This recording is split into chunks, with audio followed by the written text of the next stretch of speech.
sia baby a wote yenkan kasa fidie be sadu asien mini etire kwamanone a be sadu asa peacefmonline.com ghanatoday.com so abode etiefo benya bia kan de dikase ebonimu akotine bi ni Ghana man penny excellence John Dramani Muhammad ya tujwa watch us nyame ya adom anyoma nyankopon twedi ampon basa ya adom wode achaye no ye betimi adada mu sane Ghana fo ye betimi enya so mfaso. This administration is deeply committed to enabling environment for business growth and foreign several key strategic initiatives. Dom kuma wo my Ghana mra sebe de fia cassette ya kwan ya NIB mpeni fo na due kopie mu e Reverend John Ntim Fojo efie. Reverend is not a loner. He's never. He has not walked alone. Yes. He will never walk alone.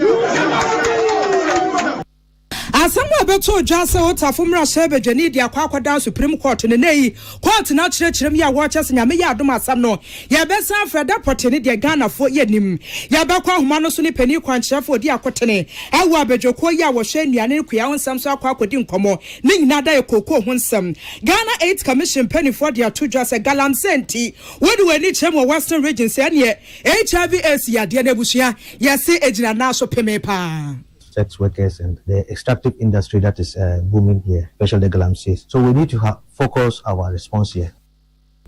And then you ran some pika when you see Konya ya day as some more. As you ran no sia Cassiabo, young faster than you McCoy. Osons chemists at the Osons Gala capsules. Immune system benya wadia kwetianya the wire the encounter to form that. MTN network in a sweat. Ghana fana baby abekobia MTN ewo ho. High Sense Ghana home appliances ya papa this year see fie no office there ye toni nyina free wonu ma so ye Dolphin roofing system na boda so say dan ya ba ko ana se wasi abom do sopu obebo so kama budget cash and candy proteins energy drink 20 years still counting and spices ye wadwa so a obi a tobia kofie ye fra no ohene yere spices ohene yere spices we ya dese aduane o ya wo hia ohene yere ewombi said me koya dawru mane se amansan tia me kwabena mafo ana gaganto le de ohene wo kase bo ohene Africa se bonu ntire mu enie aya Ghana fo anim sem dada se Czech Republic mampeni waba be pie Ghana hanum se yi a ya to abasakom se de be ya Ghana ane Czech Republic ya nyonkofa no ebesem kina ne sound ya ne sei omu ye tumedie bia ya to din se Czech Business Forum omu ye no wonkran ha na kasafo titire wo tumedie no ase eye Ghana Mampeni His Excellency John Dramani Muhammad na watrese se usha Ghana ane Czech Republic ya fa nyonko ate na sasa ye free baby a yetina no na ye kogina pen foforo na nyasa bia Czech ekonu waja ye wachire da bi yanso ye besua ne ma pa Czech Republic ye no na yetumi adi wonu mu achi bi enti usha mmia bia wo pese woden sakra ye bamu pa no a ebi te se kwan ofaso a wokrokra wonuane food processing Ghana nso sadia Czech Republic ye wonu mu de no ye ba besua ne ya ye bi yani ankasa nuane e wa hanum sei no ye betumi akorakora ne kama eba no mineral refinement ya eno nso the same thing oba ade adom ye fam wajapade bebre yank ye betumi akorakora ye de wa ha enso ye tupe ne ade ni nyina kwama no ne eba no ba bi nso aye frafra nro aye pharmaceutical productions ya eno nso si etu ho na mo pa sadia tech fo ye wo mu de no Ghana besua bi afiri won chen light manufacturing ekwan ofa so anyinam wode ye aduma nkania bobo ani light Ghana yanso ye betumi asua bi esasa Ghana ane Czech Republic ye tu anamonko baako sade be ya ukọ Czech Republic ya niama ubehu ho no ye papa no oba Ghana nso a the same thing na ubehu na sisi akra de akwanya ba amiyade after aba said ye bibi mai betumi edi dwabom entinki ye gadie ye betretre mu a ade bi akota Republic ho anya no nko ampo eba no support aben or they support to be to say micro small medium size enterprise ya and also ya dia ehia no pa.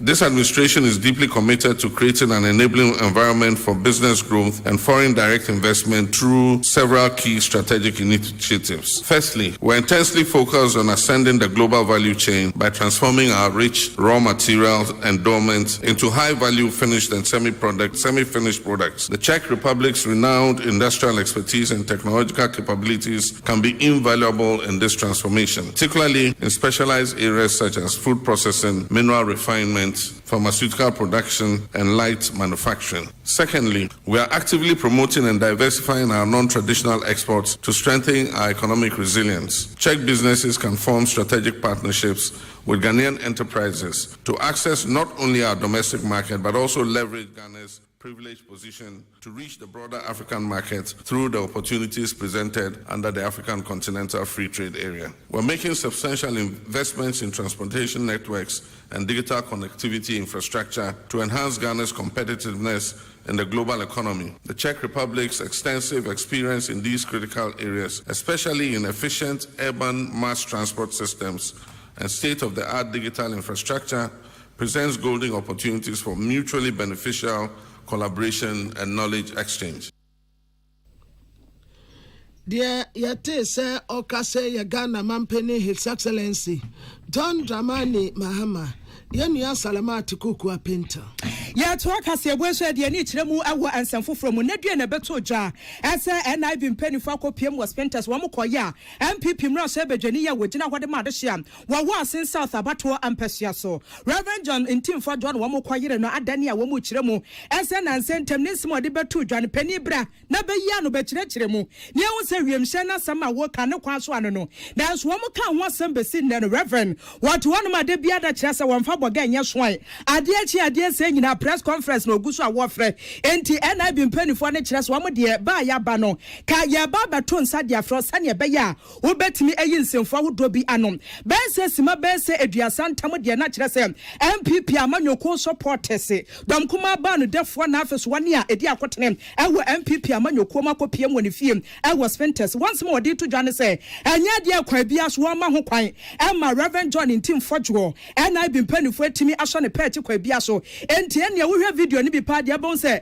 na bi mpanifo kwa na ehye bi asa pick up white one na esi abonten a mpanifo kuku da ne ni ntinem ya wodom MPP amanyoko no wo mu ginanim ebi so wonom kra wo mu kirem se ne demo ene wo mu kopie ye asema mpanifo de to dwa nyina ne se Ghana se kwabanse obi ya mraso bedwani na sa nipa no pesa wo chena wontimi nsode keke kwa ne kwa sa wahwade a de na akwa ya oseme kwa kwagebone be ne wa ya nipa we ne wonamo ene wo ka se wiemhye mienu abepiem wo my Ghana mu a edubone ho dwadie na afiso koken wo mu ene wo kire se da be nya ne sam wo hwa wo my Ghana mrabatan na article 117 na afiso 1118 atone buase a kire mu se wo bi ya mrahye bedwani a se bia wo kodi ne dwuma wo parliament ya na se bia wo kɔ committee meeting se ya se nipa no wontimi nso ne paachi wo se wo to buase si nkonwa na afem wo fa capitation grant pen bi esi wo official sheet so tro brofa kese ekoma chiame hene wo my Ghana mra so bedwofie sane be ya wo betimi ama nkwan na se nipa ne tifie na wo se NIB nti me kwa akodoan de ya ne sa enye ye pani kwankyerefo wo no fredom edema MPP amanyoko ndom kuma na fa eye Mustafa Salam wo no to ne buase na wo ne nsantwefo di nkomo no wo kire se akoba ne se NIB mpanifo kire so ye ba betu na mum emrabata no anye de be ye adwuma de anye wo mu pagya wo nsa na sa Rambo Star na NIB mpanifo ye ne pa de wo se wo ma ho kwan kwa bia so enso mo de to dwane eni ye bebo ye member obiambra be obia ti bi ombra ye nyina ye wo 580 men eba eba kukuru no enja ya kika nso enja we ne boni ne den se wo hu se bibi a enya akoso ena ode betudwa se Ghana man nya mehu ne ye nyina ye hwehwem se bibi a enya esia ye hwe kwan a ye befa so na as a country no ya so no boni na se ndo boni aba Ghana enya me ne nyina asede se ye bepe kwan a sa ndo modi nyina ye be ye free on my way more. So why this approach? Why is what is the source of anger? And I say yampani say ombe kita tutu ha ombe tutu nyina. We'll take it. Our four best have fought for this country. Yeah nananom omo de kon energy my way. What I say so far no single arrest warrant has been given except that thing order from above, that animal order from above. And it will not work because Ghana pon extra kwanya se ope mrasheni would be faso. Simple. Write to the speaker will release the person. Now what is the cocotti rasmatas because more bind to me? Is that how to operate? Some banners to me if I come on my way.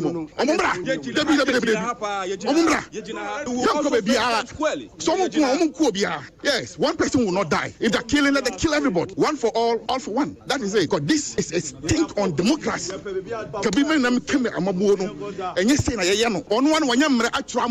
But still they decided that they will not cooperate because Obi Atna Akonja will make an example out of him. Said to me, and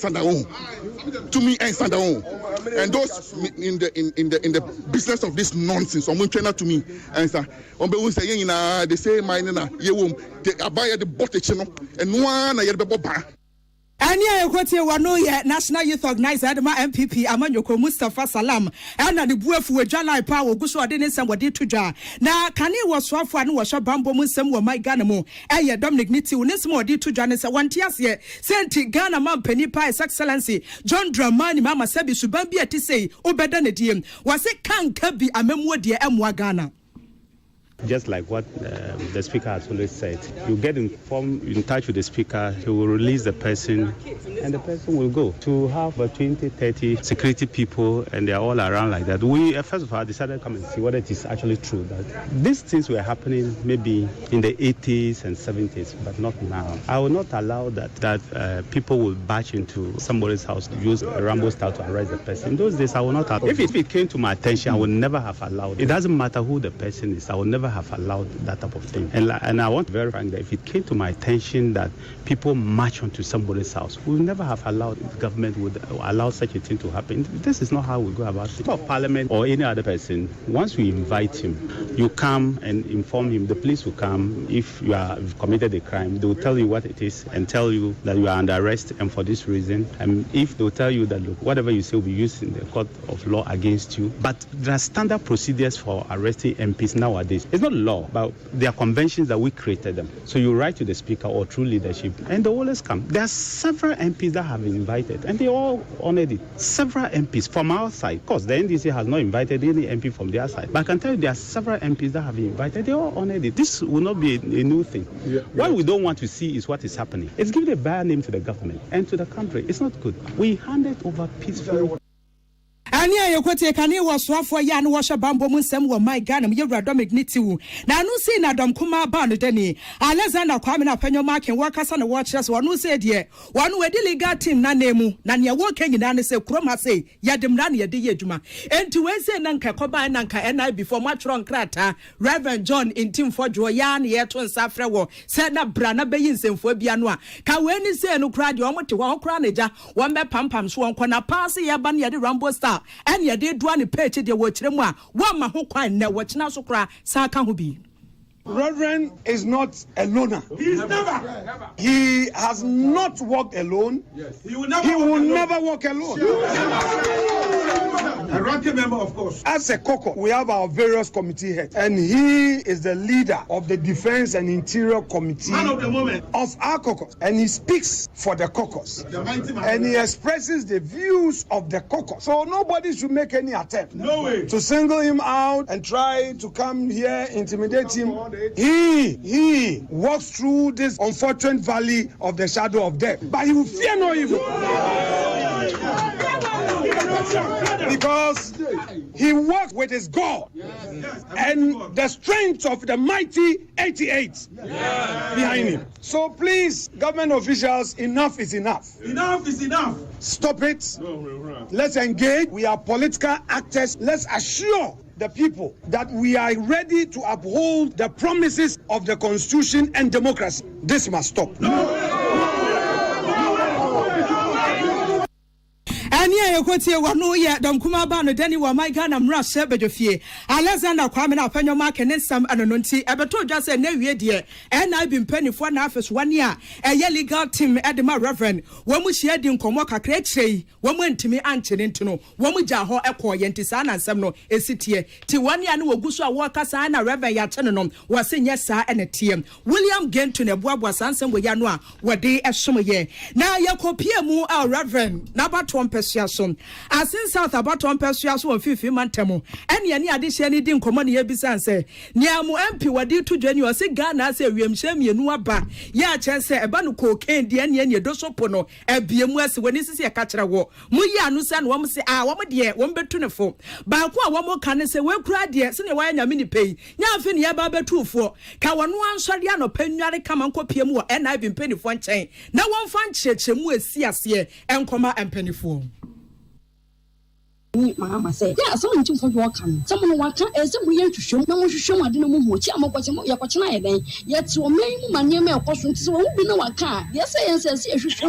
Now you who crack, now you won't get in, and yes, the Pinonia can a chip papa, and to do more, you know, your question, your queen, see your queen, and why, yeah, sense out. So we are saying, never to boom, never parliament war because the Empino, yen Tim Mama Tatin as I'm for your most, the Biana for a NDC for a SHD certain church yankwachi Reverend Jointim Fodo enye enwanwa se fosukwachi o yes I will ben ya we kire se ndisa amanyoku no mmeboa ye nipa na kire se cocaine no ma bia akoso won tiase enti yenye hu hwehwemu we hwehwemu we kire se wia we utumitu na amomodi nkofo gugu no se na je mu goku na sam go ye ya sense of support Reverend Jointim Fodo se onkoso nye de ho ye no mu emie ni no papa ebua o bua ye wo e na asetena one yeti mmebu nkankan mmebu papa enfonso bi ani no nti sa asem na aba di enti no want na se no mo hwehwe wo mo hu no kura no mo fento na ye kwachi na wa ye chi na ye da di na wa ye na ye che nchi de no mo ya adwen asensa out ye nyina ya botwi nti o mampani dwo mama onhwe ne o ma yie asensa to me nyina ye nya bobotwi ya begina ye mpiachi ani ayekotie ya de hye ya nwa asen south abaton pesua so ofifi mantemo en wo mu kire se on say ye reverend wa ye adwumade pant won koso enye ne wo ye no na ya ente wo no dodo na friend Professor Akan Bosheba FM ensem enono na asen ra sebejafo wo mu di wo mu din pa ba konso enie ma memfa we kura mranzam de asen de no aba abele I think a month ago. And na Otafo Emra Sebetini Vicente Kowasafua. Adi Assembly Koda Supreme Court to say, when young Krabi, His Excellency John Dramani Mahama Pese, Chief Justice Yawatina Kunyaswo, Mame Gertrude Araba Isaba Tokuno, or Pesua Unifriho. Enti Supreme Court Unkabimano. Said Yabaya, want to mean Yima Ameno, Emfree na Konyaso. Konabra, Entiana, and a Supreme Court to Trasemonoso. Ebna Watanasiano, Professor Henrietta Mensa Bunsu. Anna, a kukudam, a numua, Watana Kunyano Swono, or ye Womutitleni. Now, what and what I say? When young Krabby, Adi a free Chief Justice in time. Mame get to Daraba Isabato Kuno. Ya was say Sankrano, Attorney General and a Tomano. Na Attorney General and Crow Tomano and say, to media be a coso. Womusa a conference for state attorney. A free a pruda a torso and song adequacy da a torso edu. Enti kasi bia esasa date intem wono mem wo munni asem no wo munta so akwasi se wo mbaya conference na wie enti enne asetena wo call ya nanka Otafo mra sebedeni asem o de koda Supreme Court no wo muntumi nni asem no na dapotin so pa wo de besa afra asem no asaba betena so de womun said them because womu ye no indefinitely. See a cancer indefinitely. A tesi nim da pote pa ya besa fra samuni bio near Babatnaso. A son say a conference for state attorney. Womu ye womun see mudie. Na sami ba sano ana lawyer ni a wo twitwade ade Vincent Kowasefua oye former attorney general Yewa Godfred Yebo Adame and was say asemi mompa de enyede. Of course, it's quite odd for him to say that state attorneys are at a conference, and for that matter, all the cases in the country should be adjourned. He is not a state attorney. He could not come to court. A matter as important as the removal of the Chief Justice. He couldn't come or extend the case to a court by attending. The deputy attorney was also not a state attorney. He couldn't come. And what makes it more odd is the fact that they sent state attorneys, not even one, but two senior state attorney to come inform the court that they are at a conference and so the matter should be adjourned. That is all. Well, there's an application for interlocutory injunction pending. So why would anybody proceed? I'll find it quite interesting and quite odd and be the height of a disregard for the rule of law if they proceed in that manner. It is not my expectation. It is the expectation of the law.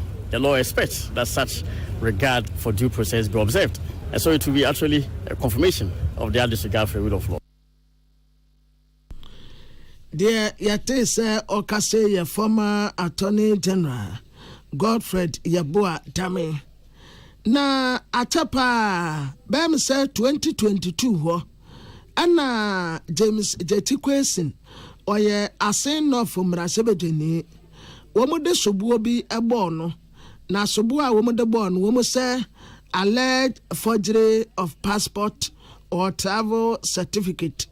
Ne passport to a wadi tu kwan no wadi ne nsa akeka eno nti ye Ghana fo anim sem dada se o panipa ba ko a wabre wo Ghana ha pa temjeti kwesi ha eduru baabi yesi akoya ba election na papa ya sa komini wo sa to aso wo court wadi court akonia be di court akonia be di court akono aba enti enne court akwa setna a criminal division high court Accra ha na court jamtineni aya Justice Mary Mame Ekwe Yanzu on watena akonyam na watase asam no wo masemwa fretifia kwa akosi atoye frepuye ade akwa akosi na nafo so wo manya sobuo papa bia amfa mbo James Jetikwesin entiande Tinton time James Jetikwesin asem no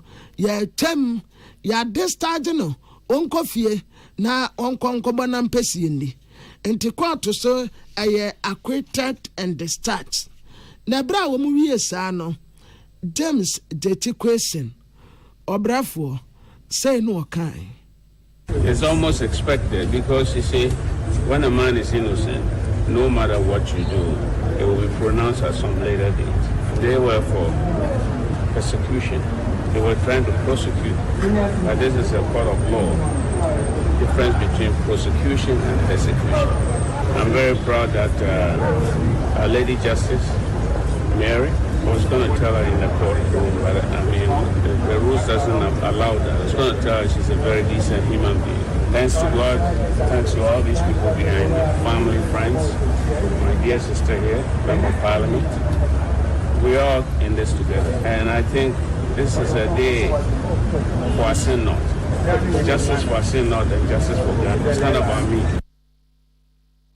Dear Yate say Okase Eye Yera James Jetikwesin Yenia Philippa Atanga na menemo kase akakakra bi na Barcelona na Dortmund e de asese so enra yehu ani subiri wa football mu pa sane Arsenal te Real Madrid de ta wonu kamiensa no na eja wo mu atase na enne Dortmund ne Barcelona Eurade Sadia nra oyema Real Madrid no yesa bi ma Barcelona fo nso sasisi akakakra no wo ma start aha ye Real Madrid bi a yanya Barcelona fo nso bi ene ye nyina ya boro pepepe apetesio ginisio ye nyina ya boro pe enti ene ye support Dortmund pa bi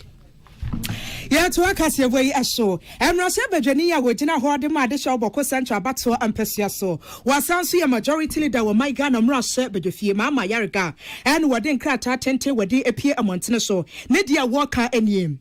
Was a neighbor to Jassa posy for two Tosha posy for Mebuya, one more bocon as so. Nasa to an air course to Dima kun watch say, Wakasetian. As some Bakwa Walker when yan and Tiasa Mount for same. 1 year posy for committee and a chess meeting now were quite and some pewa and in some big party wakabim. Was this handsome no so cradia will catch a Ghana form. Said no crab who say cry and chimu. Alphys was some so catch I say one summer will be our drum and one country will be as a one cotadia and will be and chess be our no and Mamma Yarga say no was summer say cotadia or cabinama fontaine. Was your noble one 2 son and one quabiasom. Now Diana say as some na banisene and yana somewhat and yana some send your mouth for be a fat one hoswa. One more chin is such sharp and one more cannon or peviani and numre. Is here an abanisi say you're not just a bamboo for and your giant some as woman some sanya baya will bet me asha sanya ganambra e bet me a year juma and to be bia swadikasa ane and I am pity what no far from frey send panum kotwa dia wo dwom one will be quading commosa and watchremu was in yadia no creba cocratiemu na samba kwa wade to a posifo nim NSM na for 20 na yetiawa abugrago azuka ya wo tosum yenu ene zugram afi wo pani kwankyerefo ya wada kusang na nanom atena nkonya no wane afanum yense nyina enhia sane be ya nkomotwetwe mapa ebetimi akoso wase abremu aye kasa de wo bompa sane be ya asomdwe piese ebetimi atwene tie na afi so emabunu ahodo betoja ese aposifo pagya atuo pa na afi wade kire mabunu so no ne nyina betimi efiri wotrim enti wei ayensam amrasha bedwani ya wogina hode ma adehia wo boko central battle ampasua so wode wani chemu my Ghana amrasha bedwafia domdodo no wano eneda womo ano yewura mahama ayarga ye kwansem foforo so na just recently na Cote d'Ivoire for onim say eba no koko say ya Ghana ne Cote d'Ivoire eba no bibremu ha yedi mu ntintima pa na nse ne yede no kura ya say no enka Cote d'Ivoire kura say na nkanya ni tipe ne yen na Cote d'Ivoire for wo mu ato wo mu die no ebo no a no wo mu de gie no wo mu increase price no na Ghana de ya tie nie Ghana Cocoa Board si wo mu pese 2025-2026 cocoa season sadia ne bo ne tie ne sa pepepe en wo mu maintain no na eye binim se Cote d'Ivoire fo atu wonum die mu dia en ya sasa Ghana so ya tu ye diem essence ye ne Cote d'Ivoire fo ye nyina to abasako mu aba no cocoa ejadie mu a na no na Ghana Cocoa Board fo kire se ye ntum ye be maintain no dada no a said yete no sa pepepe ene ye maintain ni ye mfa bi nka ho na kuafo no dodo na kire se da bi abaya ne saade a wani wo mu ani ni ye kura ebi so se eye wo se said ye price ne tie no a ye maintain ni sa is okay na asem yi ho ene ye pese ye ne ranking member on committee on food, agriculture and cocoa affairs. Ewa mrasebe jefie. Wasaya mrasebe tenima adesi ewa offenso south wabatu mpesu yaso. Onabo Isaac yao opuku. Onabo radia sumiji nkawo. Ayo, sabo kwa die. Na Cote d'Ivoire fo wamutumu kasi ana kituwa ebi.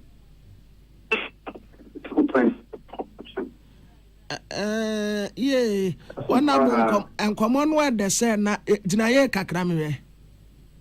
Oh. See ade. Yeah. Ona na me bisa say Cote d'Ivoire for to mu say. Kobra omu to mu 22.24%. 22.24%. Hey, and you omu wa to mu. Kwabrandi say so the ba ye sikemu a Cote d'Ivoire cocoa no say bag ba ku bia no almost on 3,635. Hey, and you omu dia no so nti what the to Ghana dia no ho a so so ye dai ye no omu ntam no 535. Like an Mexican 5 million and 35 cities. Intina Kuafu smuggle away. That's all quite now best smuggle. So, if you say, Sonia Wunimi, Yaba Twaba, Yera Erico Poku, Yas say, your man pay our son is one for Minister for Agric Mofa. And Yera to force himself or your finance minister. Over Kaya, Yaba Twaba. Omukaya can send a cocoa, Yanfanko between 6,000 and 7,000 Ghana cedis per bag. Come now, Kai. Yeah, press conference back home press conference is here for any year. Yami or madam na Omuba Abemua, Omuba Yanuano, Oman Tumukrano, Ombetumako 6,000. Yeah, on the market for 70% of the FOB. International price no almost 70%. And the Babana idea na assassin. Maba Bemu January chum, Mantum, February chum, Mantum, March chum, Mantum, and then 9th April. Na and TBBA near Betian say, could you walk what to Mukra, Yentum? Babana says, Diana, what my craft for Omabamu. There's a wound to Mukra. Now the Krata and about Montiana, they said, Mintum. Good for what to Mukra, media Mintum. Honorable Ghana Cocoa Board, Ghana Cocoa Board, Yana de Krata Abbas. Woman de Krata Abba, Dr. James Kofi Kutiasi, Menene Yajuma Pain, Mene Yajuma Cocoa Board 34 years. 34 years old, and the Cocoa Board is giving him Mupa. Yanga Kutiasi, some on one and in charge of operations. They say on no Nasaba, Deputy Chief Executive in charge of operations. On a sign letter, no. Honorable na so why you do my what and to the experience war. Your situation are you woman see ye bet to me atum sankanya almost say media Sunny America some year more on an to me can be a sabi a Cocoa Board akofom. So na be a normal so let's go show and Kwabana be the way Newman Carbons or say because of operational and financial implications and renting or monumentum. Cocoa Board deca. Kwabana said, Yamayawa Domina Papa. Now Papa no Cobosia. Now the Posiano at the year Japadia.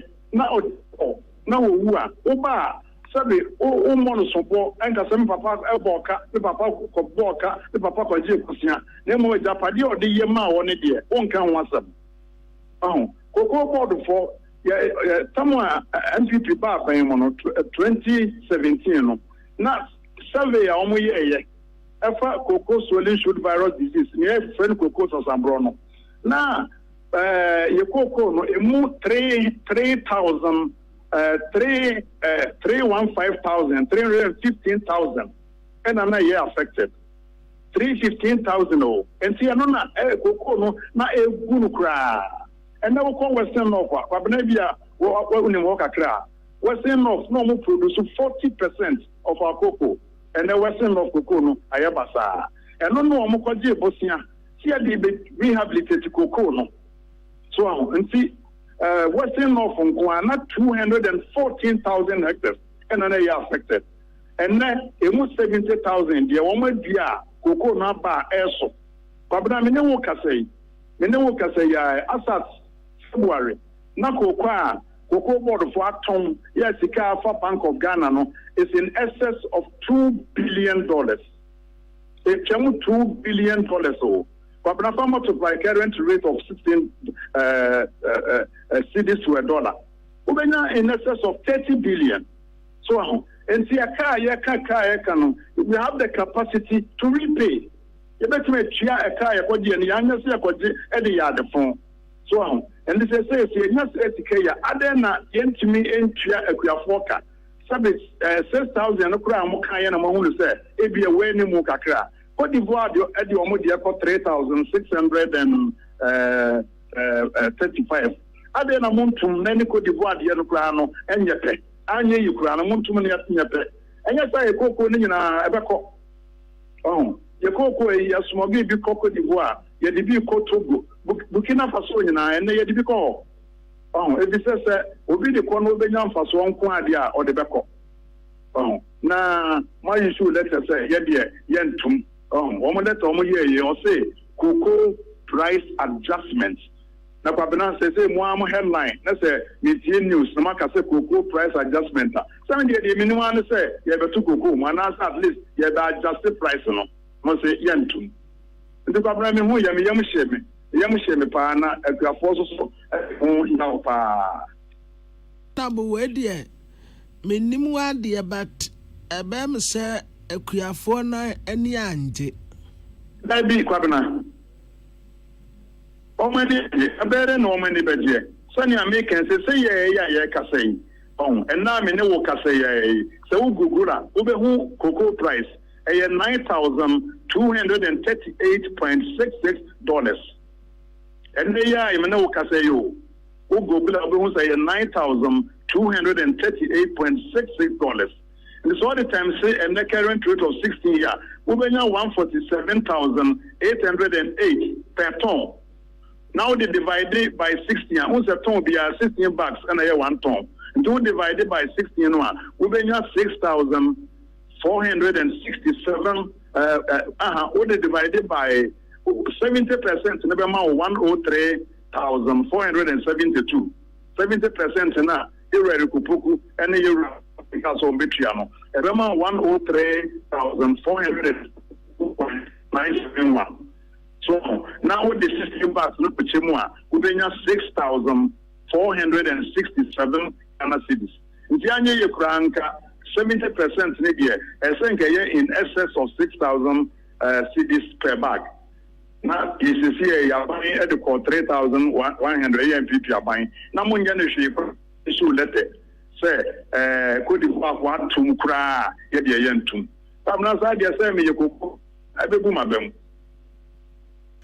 Ebi nso a wo mo hye Cote d'Ivoire fo sika sem no a ejina ye chen ye de no ntina Dabi koko ni ye nyina ko ton no manse baako ye nyina de ko manse jack baako enti ye yakoton no a ye nya 100% no so eno de sesi ya ko ton 100% na nka make say e be ye 147,808 per ton of 16 bucks. And the son will be our cotton and man just to be away welcome.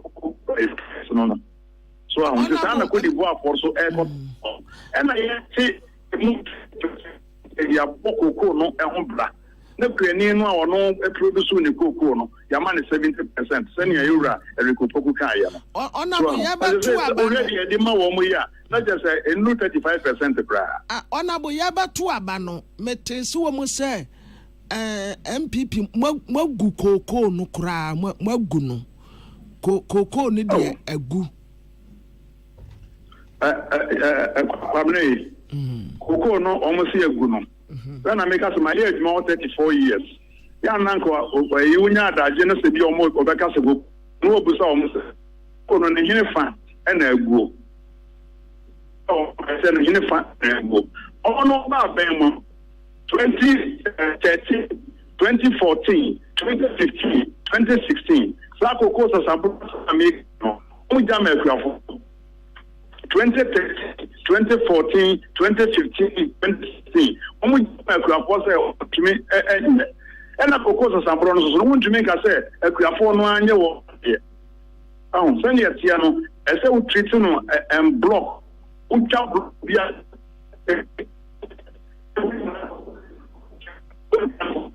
u jam kwa branda ka so be treat ni de ya poku na be ka say media minister ka menye akua mansa say media me ye we so onye nti say me amaye media no ko dia no be san abesai ni a you only any anasenia why any dia no kwabran ba what you say ona bo matias ye pa enti koko no dia ni wa ayabasa na make sure say ye ka say kura no koko o ma ton kwa no metric tons. You want ton of thing one. Honorable, they are Ejija. I say a bear no much me producer. Honorable, say cocoa bear ya ton no bear say. Babra say. O say cocoa bear ya ton no bear say. The Oma ton says here. And come a pe one na wahuma ni chicha. Honorable Jina ye. Oma ton say. Kwabra say man say only ye. Na wahuma no na mu chicha. Na come say. Koko no omo be inherit ye no. Na koko board no na egu. Ena me tell say e fa hin na egu. Se ye ka say koko a omo ya ton farm no e ya ko be 600,000 metric tons. Wow. Koko a ajija no e le no omo nya sa koko no e ton ye. Omo ba ye sabo so yen satie. Afi no omo bia koko amana so ana. Koko no be bia ni wa e ko. Koko no ne be bia ni wa ko la se. 600,000 metric tons. Yes. Wow. It is omo anyway ni ba no na onya daje na se bi omo bi ba homa ne so ana obi se omo se se no omo ton na sika sen na Upper Bank of Ghana. Wow. And the Cocoa Board has the capacity to repay the debt to be or more. Wow.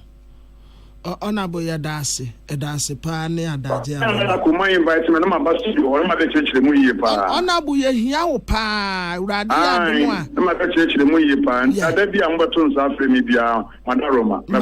I'm not ready, I'm with you, Edasi, Mr. Medasi, dear yate sir okase ye Honorable Isaac ya opoku na koko ya ntumi de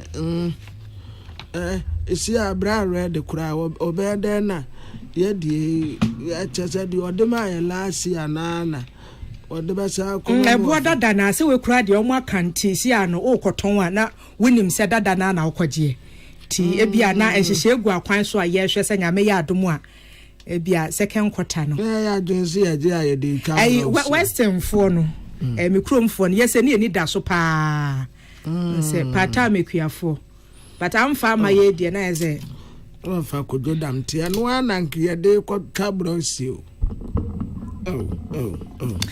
Ebusia ya pem de ani akire mu awo ansamfo from MPP abante so no wo kire se sikase mayira taso enti abane de dwumede kese ba ya ne efre na eka dada dwumede DDP enam so ma Ghana mabunu na wone asebe mu sika na abane agese besia bone se be ya abane betua no na akwakwaye buachi bidinti na edem wo hwe haircut won sensem kura besi ne bebre na akire se wo mu sika de anya de a wo mu nsetimi aka enti NDC aban se ne ye kan ye se governance de ya na eyentoa so aba ne betena so no wontimi DDP ninti akekere ne nsegu nachi ena aba ne tena ase din no wase dabi se ne anyoma sikika kwane de ne atie bia bondo no wo ba behwe na nyame ya adom aselewa wodi guba maso akere Ghana for se hwan pa no wonya Ghana ba betimi abode besiam enam so mapani kwankere for ya wabene ewo sikasem emuntutuem Dr. Richard Echiahenem wonu se ne washa se wo to NDC aba for se dabi aba no ya ne sa na se wo pre ho dodo nya botre ye nimpa se DDP no na nya wo na ade ba na mum MPP aba no de ba ye nanso ebre ya Ghana for ye wo mu di aka se wo de bon ho asem be kikire Ghana for konwa hweya na Ghana for ebe tete pa ensem wa doctor wade atodwa enawie bra na kwame amo wane ne edi nkomo no eni obi nka se omoko bond no enye bo hwe ne atoyen nchini ni etwem ese inya abutre ni etu ebo ase if say ni ba bebre sika say if say wono yen koto bond no na yen adwen se eyemsie 2027 yen sabaka sika ena aban ba ye no aban na wo sunu no ka je se da bond no 19% and 5 years ne mamo kana tie ya twi akọ 2028 which is 13 years near some interest number 9.7 instead of 19. We actually no sope ama yenya ikura bond no. Nti bi say SSC nya butre ema mfama faso. Na engineers a yen sika ko mu bi no. Ya fume so because so dey kwa ni mu ya. Ni ba be be ka jo say wo ne sen na wo ko ne sen na dey o te da sia brawa na o ma okura so. Ani a yekotie pani kwankyerefo ya wabene wo sikasemu Dr. Chiahene na woto an nkasem wo kyerɛkyerɛm sɛ si ayeti krom hei eba ne sikasam ɛho ntotoye sɛ ya na Ghanafoɔ titio ne aban na wote so no sɛ wo ba besi gyina ya wonhwa ne manfoɔ nanim na won sɛ gyina ye na wo besi ne manfoɔ na bɛboa yɛn anaasɛ bɛko ade atua yɛn Nasenka ebia we are pensioner and our bond no 1 million every year 19.1%. 5 years by 2027 you tiawoka. They say unya kwentua mame odi akopim 2038. Say me tiasiu say me wu ni sika no odi bia koduro. Edi de me ka che nyamfo so omonto ombo ase. Na yan home so if say ye call IMF money mame kan ro so no wom. There that sustainability indicators bi. Any say debt ratios, service ratios, export ratios and a servicing ratio. Ayansa again you qualify. You were the weakest of the weakest. And some were medium, some were high. 3 indicators na again why you fulfill it. The omoko kind of begin say IMF wa catch you say Mukrano the mujina dadan. Munsi on money have a camp. Ebusuani ekwotie wano ye pani kwankyerefo ya wabene wo sikasam emuntutuye mu Dr. Richmond Echiahene tinsam ne de afi na asase a ebobɔ ba ye ko school ye nim se Ghana ban bondo de ka nyame ya adom na ho kodi mu si aban ne tua de ma ho esan so de nsi ho ka na so ebrimu ewo mu de anhwe ne ye de nsa kohye mu Ghana fo ye bedi ye dokon kwa na ye ko ensam foforo so Bono Regional Minister Honorable Joseph Ade Akwaboa ana wakatira ne manfo se enitie nam kwan so ba ekwan a wo mu ahye nim wachepa free sampa ede ko genegene kwan no ateo Bono Region wo adesi ehwe nim kwan se entidabe na pa ne yebenya contractor beba begina kwan so from A to Z ya Obeta kwanya gusu sam edi free sampa akwesi tinitine wase ani jesam waba awrade apeta ne nsa ye ba be yi kwan no no wade asem today na ye municipal and district chief executive a ekowo German North na German South wo mkoto wo so aba ati wonum tumu na wade asem today wase by June, the ending of May, by June, na frigengene besi sampa na mo kwan no mfidie gusu ayeye. Ente anone kwase baako a me de free ya papa John Dramani Mahama ho. Sa kwan ye wo program bi a friend a big push. Na big push no ya de kwan we asem because sampa for Suma, Blobo, Guinim, Mohu, here, papa, ye, and take Yabaya Pino, Amamo. Dear Tessa or Kase Yabuno Regional Minister Joseph Ade Akwaboa. Now, District Chief Executive for German North George Adani. And now, what is or the Adesradia, Emma, and Penninforce to me a quino. And yes, be a ye ta kekemum, ye be good asphalt shine, said ye beya. At this year, nam so me say yes, ye nyakwa and nam so.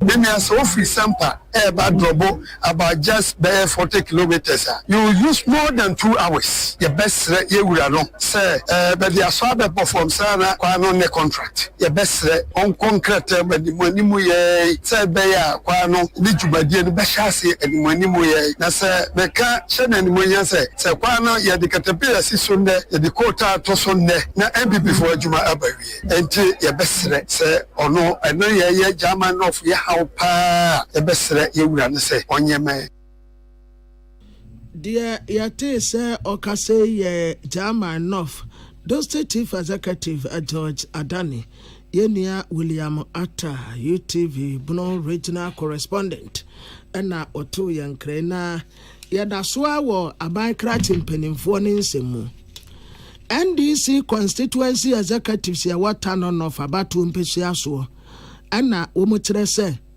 womadi regional chairman ho yaw pa na senti a womadi ne ho yaw ne se enipa womu adesia e watanon of abatu mpesi aso edema no se wanabo yene ya wo constituency hanom ya so ne so na nipa ye pese ye yi baako ɛyɛ no aban krati peni no wonie kwansini tema no ankasa de ne pɛ ɛyɛ sobuo no mu de bɔ tema no kɔya wɔno nso akɔ ɔno ankasa list enipa wɔno apɛ nadɔfoɔ ɛna wɔde wɔn kɔɔyɛ wabra deɛ constituency executives no de man no wɔde ya no to nkyɛn wanfɛ no kora nyaduma ɛna wakɔ akɔyɛ deɛ wɔpɛ enti wɔn adwa paa na wɔn kora atrɛ sɛ saa ban krati panin no a yɛyi no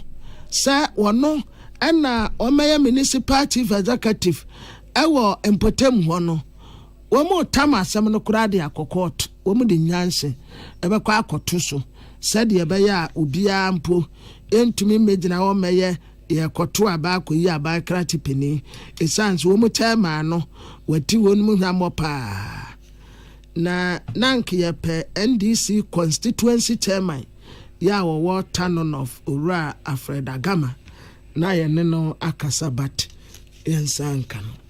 Director General de Ghana AIDS Commission Dr. Prosper Kabong and what you to do watchers or my Ghana and shows on in Charles and Yakoso and it's a HIV/AIDS ya DNA line and so as a man for Shada and Fanasem here to Umgusa Waye Jumadane send your Baya Brano Bran Wumbe to me about the Ronafe Sa ya dear HIV/AIDS and yet to me it was him was it a Bremo the AIDS Commission one was said ya should say what Bashanaf woman said to me Akasika Pudona Ghana has a pa de Ubano man temni a church bia mantemo nipa dodo se na HIV/AIDS ya de wamu enya bim wase nyina ye wamu asade na asisi ya de wotu ani hwe krom ase AIDS nwasam no radio so TV so wonhya dante sa amanfo e ka hwasam enti we de na de sede no wade to coordinating council nim sa so na assembly mpani force wom nyina emfo wo ho enjemu bim Dr. Kabon wade sansam we nyina to dwabra coordinating council wato mantemo kwasra no ensem wade to dwane.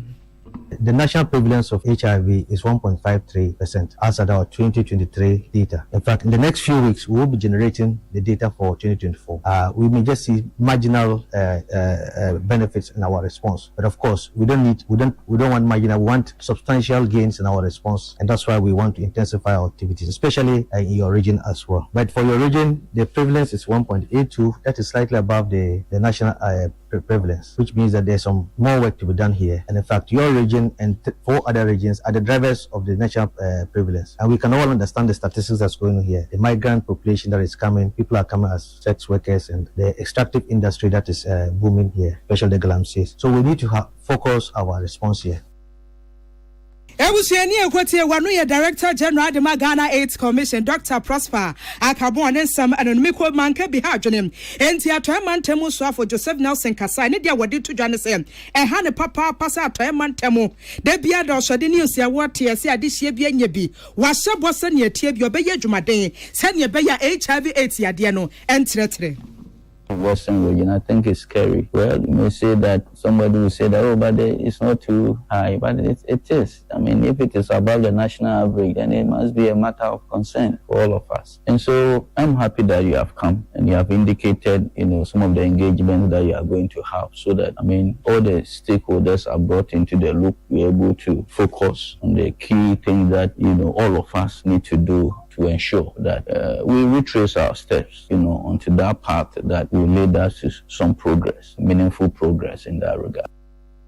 And here you quote ye atoyamantemu soafo Joseph Nelson some way apia dankwa Rock FM and what they ebesom ye pim so de ni akyeremu ewo ensemfo fromo ampanifo na ka wasem se wiasem ye YouTube ne wan kasa ho ye bewie na wanim akwa den se wo bi anentuwa ne etonfo sum Ghana Youth Clothing Dealers Association we yan krapomponi mantemo and wo bo amane a wo cha se de no api too much kra nya me ya adom ochena and ye sit down strike we ya asumdwedie and wo de hyehye so once wadi to dwa nyinanse yete wonom betia ne se ekuo bi a eye All Foundation OR Foundation ensemfo bi a wakadefo am ho wo kyeremu am wo se nya de akwa bia so eto asomu ase wodi na wani etofo si ya na se All Foundation for se wo mudim na de no so kra de wo se ne sanya Ghana hapa o wo hwa amanfo amaso the same news na na eguso aye kan a amanfo guso wo mu tietiem executive member Edma Kuoi eye Akins Boachi wo de sansam we gina to dwabra na wani peace kasebo edi nkomo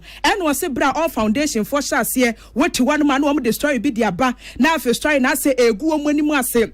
I said one more Juma, one more yes, one more Bossania Beya, Ghana, Mabuna, one year Jumanye, ebet me any Juma ye, 1 year when he and come I do one yas and kuma. Said the Obekwa can't drum say, easy, Obekwa be a hot more quah matching, and your force, when you loan one shiny high no, where you can crab and one with Timia Cotton, Nina ya kwanya wo hia ahokyere ye to asem enti se all foundation ko ne hwade na ensam anya no krom kasa dia na wo kyerkyerem se ha adwene pam wase na anu se asem esi wo kanta na wutie all foundation sania wo mu kyerkyeremu a wase ano ehwe him ensam Akins buache do na afa na yes my lord wadi to dwani NGO phobia from all foundation na omo HHC bronu wo adwuma no pa ye omo fa kwandua asa nyina so se kwan bia omo befa so a bronu wo firama no ne eba Ghana ha no omo befa so atum futuro agu European Union se ma bronu wo ma Ghana ha bio omo asemo ane se bronu wo ne ba Ghana ha no about 40% enye na 40% na enye no so ye de ba Ghana ha ye nya ba bia amfa ngogu se ye de kogu pum ejinka European Union enhwe na won take decision nenka on bandi bronu wa free Europe e de bagana nyina se saade ya ntena ho mo bi mfiri amono ne emegu adwuma a ahwe Ghana fo a eguso ahwe Ghana fo ye tie ne yesida bi ye ntena so ye be sit down strike na yakya sama wiase afa na nyina ate se na ekos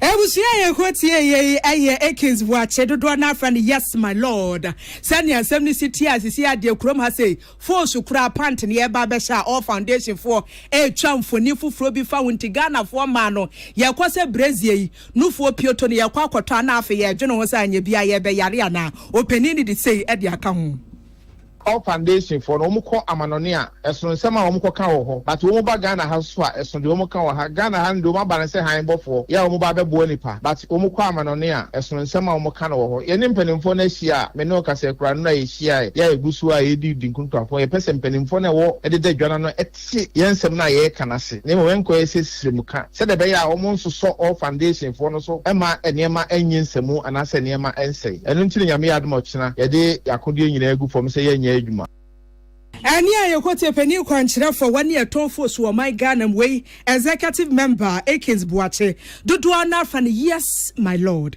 and Samuel Abdullahi Dasmani and woboaboa no bedan yen we de kwakumu abanso ketua bi Ghana Health Service for na kase wo mu trese kolala aba enti Greater Accra Regional Health Promotion Officer Ghana Health Service Ora Ibrahim Ado ana oye orientation ma race communication and community engagement activities.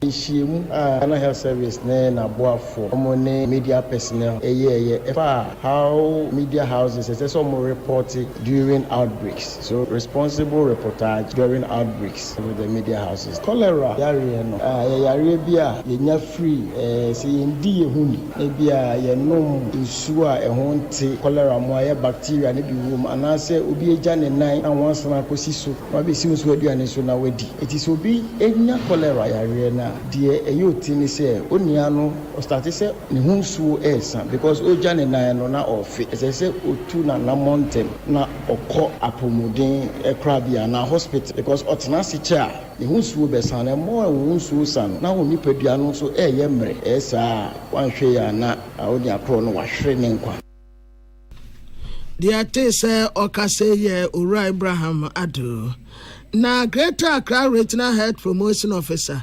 Mrs. Ines Jane Edwan Tia Jagri and what as a Ghana for say watch a ton restaurant the anyade watch the ton got a one ede was says 7 amokan munya na dangerous party se ye ko ejanan ye royensa ye prafie ye niama ansa na ye bede akaduane ho a ye betumi aye yare boanu bebre afriyensa se na ye mfa nko kaduane obi wo hoso no owo nkran ye adwuma na nso oni fie nti enye de obetumi anua aduane ye omunua aduane toma ye no omu ana be ye mami ama ye aduane pa na ye de nti omu ye aduane no a omu hwe se na mudi hwe omu ho eni aduane nuane mu na na ɔmo aduane pa ama yɛ ebi so say o wɔkyɛ deɛ wɔ gata ho a ɛno na ɛyɛ dɛ mate saa asɛm no bebree mboa gɔta mu no mframa bɛfa yareɛ efiri gɔta no mu abɛgu duane no mu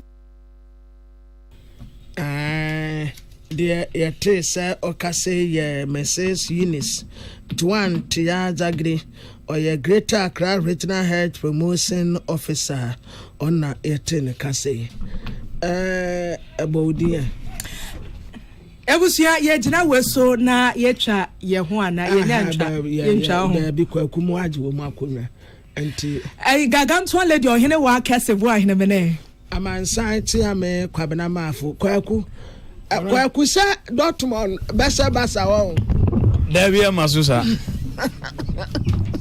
said ya Madrid for musun ya bese ya Spain for ni ti fampa botai Spain for me to me susa aye ya su ayepe anra se ya no mani ade na